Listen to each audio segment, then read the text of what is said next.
Lori Face Likes here. What I'm doing today is going to be totally different. Actually, it's nighttime and I'm getting ready to go to bed. If you go back and watch the video before this that I just uploaded today, it will explain a lot to you. The last two years, over 2 years, I have been diagnosed with what is called adrenal insufficiency. I was diagnosed by my first endocrinologist based off of a test that normally you would not diagnose somebody with adrenal insufficiency with. You would have them do something that's called a STIM test to see if they really have Addison's disease.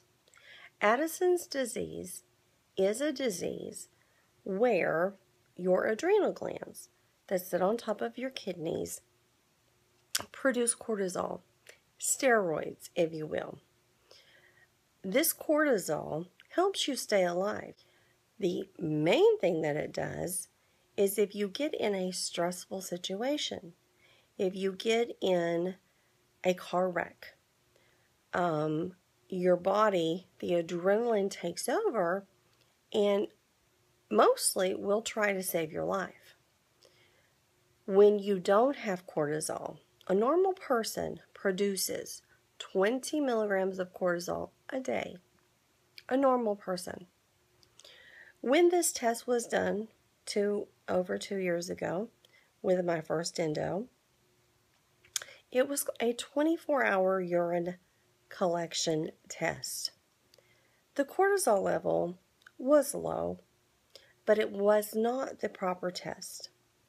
Now, not knowing all that I know, with all the research I've done, talking to other Addison's patients, there's a big gap in getting us treated properly.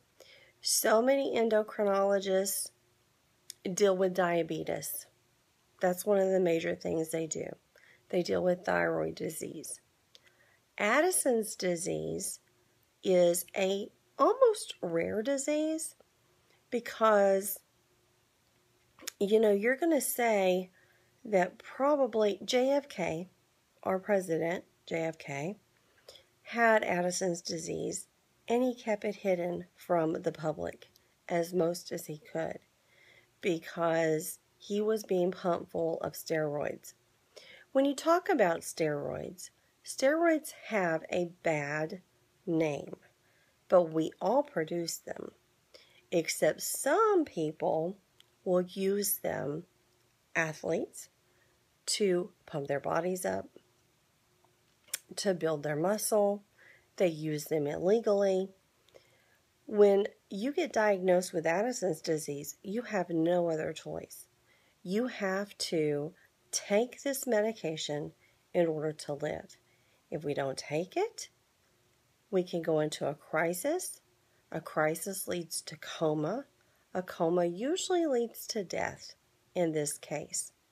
If we got in a car wreck, if someone was not on site that knew that we had Addison's disease, we all wear, or we all should wear, and I'll show you, a medical ID bracelet because it lets them know that you are adrenal insufficient. Your body cannot handle stress like a normal person. It needs that steroid right now pumped into your system as fast as possible to save your life. So, the first endocrinologist, I stayed with him for a year. He did not do the proper test, put me on 40 milligrams a day of hydrocortisone, cortisol, if you will, steroid. I only need 20. You only need 20. He put me on 40. I didn't know. I'm a nurse. I didn't know because this is not talked about. It's not real well-known disease. We need more awareness for it. We need more doctors that understand it. We need more endocrinologists that understand how important it is to get a proper diagnosis before treatment. If you think you have this problem, get a second opinion. Make sure you get the STIM test. Make sure you do all the things possible to get a definitive answer that yes, in fact, you do have Addison's disease. You need steroids to live. If you don't do that, you will end up where I am. Where I am now is I am going to start weaning off of these steroids. After the first year of going to this doctor and realizing that I wasn't any better on the steroids, actually I was worse, I found another one that was local. She, again, I think she had good intentions, but she wasn't very proactive. And me being a nurse, did my studying, joined a group where other people had the same issues, and learned a lot. I basically researched my situation and knew that I could have been misdiagnosed by the first endocrinologist. Her plan of attack was she didn't think I had it based on the 24-hour urine test, and she wanted me to wean off of it. She wanted me to wean off of steroids very, very quickly. And you cannot wean very, very quickly off of anything. It's almost like a drug addiction. You get so dependent on that drug that when you try to come off of it, your body rejects the detoxing. And you almost feel like you're going to die if you can't have it.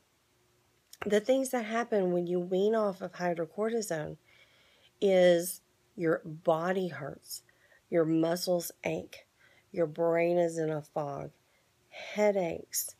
If you're fatigued, you are so fatigued you can't hardly do anything.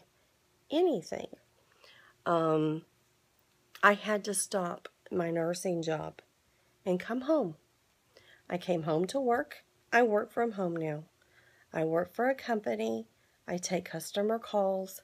I work the midnight shift because my cortisol swing is I'm more alert at night than during the day. During the day, I'm more fatigued. Took me a while to figure that one out, but now that I've done this switch and I'm working night shifts, things seem to be better. Okay, so let's just go back to January. I had my appointment with her. I was having massive headaches. I was having massive memory loss. I was having fatigue. Things like that. Things were just not right. If I really had this disease and I was on a dose that was supposed to help me, wasn't helping me. So I said to her, you know what? I want an MRI of my pituitary gland. Your pituitary gland is the master gland in your head. It sends out the hormones that your body needs. And if that pituitary gland has any issues, it can cause so many problems. She fought me. She didn't want to do it. She told me there was no reason to do it. And I pushed. And I pushed. So she finally agreed. MRI was scheduled a few weeks later, and results come back. I had 2 tumors on my pituitary gland. You know, it helps to be your own advocate and to be able to tell her, I told you so. There's more to this than meets the eye, and I need to know what it is. I need to know what is causing this problem. What caused Endo 1 to go, you have Addison's disease? What caused you to say, no, I didn't? But then we prove that there's a problem with my pituitary gland. You see, not everybody has all the answers, and I know that. They're just doctors. They're just people. They see so many people a day. It's hard. It's hard for them to do everything they need to do. As soon as I got the results, the first thing she told me, don't worry about it. Don't worry about it. It's okay. It's no big deal. You know what? It wasn't a big deal to her, but it's a big deal to me. I don't like having a headache every day. I don't like losing memories. I don't like having a tumor in my head because I lost my sister, who was only 19, to a brain tumor when I was 11. So we're a little,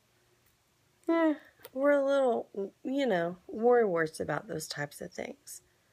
So here's the thing. She says to me, when I say, no, I'm not playing your let's don't worry about it game. She said, okay, fine. I'll send you to a neurosurgeon here in our practice, and you can talk to them. And if they think that there's a problem, we'll send you to Nashville, to Vanderbilt, or wherever you want to go. Absolutely not. At that point, I had lost faith in her because I had to be the doctor, and I had to ask for the test that found out there was a problem. I researched where I needed to go. And let me tell you, when you have something like this that probably was misdiagnosed, you were treated for it, and what the steroids did, is it killed my adrenal glands. Not really killed them, but it made them just stop working. They were like, fine, you're going to add steroids? We're going to sleep. Good luck. Have a nice life. And it's very hard to wean off steroids. So I researched. I found a clinic at Vanderbilt University in Nashville, an hour and a half from my front door, and I called. And I told them what was going on, and I said, I need to see one of your doctors. I need somebody to look at these scans. I need somebody to tell me what I need to do. That happened on Monday. And if you go back and watch the video, you will see everything that I found out. My goal now, and I'm going to wrap this up, is over the next almost 90 days. I have until July the 21st to have my next MRI and to wean down from 20 milligrams a day to 5 milligrams a day. And I can do it. And it's going to be hard. And I'm welcoming you along for the ride as I do it. Today will be day 3 of the wean. I'm only weaning 2.5 milligrams a month. I'm going to go about it slow. I'm going to go about it wise. The doctor I found is amazing. She's my endo number 3. She is my last. And I have no doubt that she will get me where I need to be. So come along for my journey. I will vlog every day. You will get to go with me on this journey and see how I do. This is going to hold me accountable to talk to you guys every day about everything that's going on this wean. And I'm going to do it. I am strong. I realize it's going to be hard. But I'm going to do it. And I want you to come along for the ride. I want you to ask questions. I want you to support me. I want you to laugh with me when I'm grumpy and all of those things. So, live, love, laugh. Bye.